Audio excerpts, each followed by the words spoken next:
Hi ನಮಸ್ಕಾರ ರೀ ಎಲ್ಲರಿಗೂ. ಸ್ವಚ್ಛ ಮನಸ್ಸಿನ ಗಿಚ್ಚು ಮಂದಿಗೆ ನಮ್ಮ ಯೂಟ್ಯೂಬ್ ಚಾನಲ್ಗೆ ಸ್ವಾಗತ.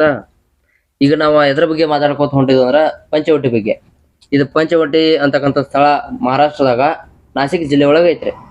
ಪಂಚವಟಿ ಅಂತಕ್ಕಂಥ ಹೆಸರ ಇದೊಂದ ರಾಮಾಯಣ ಒಳಗ ಲಂಕೆಯಷ್ಟ ಪ್ರಾಮುಖ್ಯತೆ ಹೊಂದೈತ್ರಿ. ಇದು ಪಂಚವಟಿ ಅಂತಕ್ಕಂಥ ಹೆಸರ 5 ಆಲದ ಮರ ಇರುವ ಉದ್ಯಾನವನ.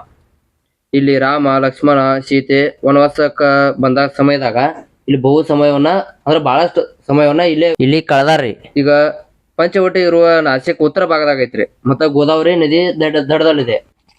ಇಲ್ಲಿ ಪಂಚವಟಿಯಾಗ್ರಿ ರಾಮ ಲಕ್ಷ್ಮಣ ಸೀತೆ ಇದ್ದಾಗ ರಾವಣನ ಸಹೋದರಿ ಶೂರ್ಪನಖಿ ಸೀತೆಯನ್ನ ಕೊಲ್ಲಕ ಪ್ರಯತ್ನಿಸಿದ್ರು.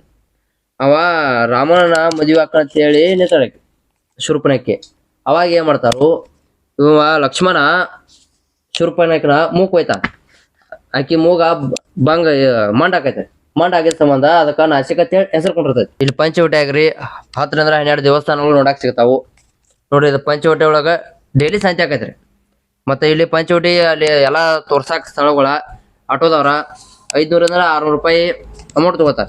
ಅಂದ್ರೆ ಪ್ರತಿಯೊಂದು ಪ್ಲೇಸ್ಗಳು ತೋರಿಸ್ತಾರ ಅವ್ರು ಚಲೋ ತಂಗೆ. ಅಂದ್ರೆ ಅದ್ರ ಬಗ್ಗೆ ವಿವರಣೆ ಮಾಡೋದು, ಅದ್ರ ಬಗ್ಗೆ ಎಲ್ಲ ಹೇಳಿ ಇಲ್ಲಿ ಪ್ರತಿಯೊಂದು ದೇವಸ್ಥಾನಗಳು ನೋಡಾಕ ಅಂದ್ರೆ ಸಾಯಂಕಾಲ ಹೋಗ್ಬೇಕ್ರಿ, ನೋಡಕ್ ಚಂದ ಸಿಗ್ತಾವ. ನನಗ್ ತಿಳಿದಿರೋ ಅಷ್ಟ ಬಗ್ಗೆ ಪಂಚವಟಿ ಬಗ್ಗೆ ಎಷ್ಟು ಮಾಹಿತಿ ಹೇಳಿದ್ರಿ. ಮತ್ ಮುಂದೆ ನೋಡಿದಾಗ ಮತ್ ಸಿಗೋಣ್ರಿ.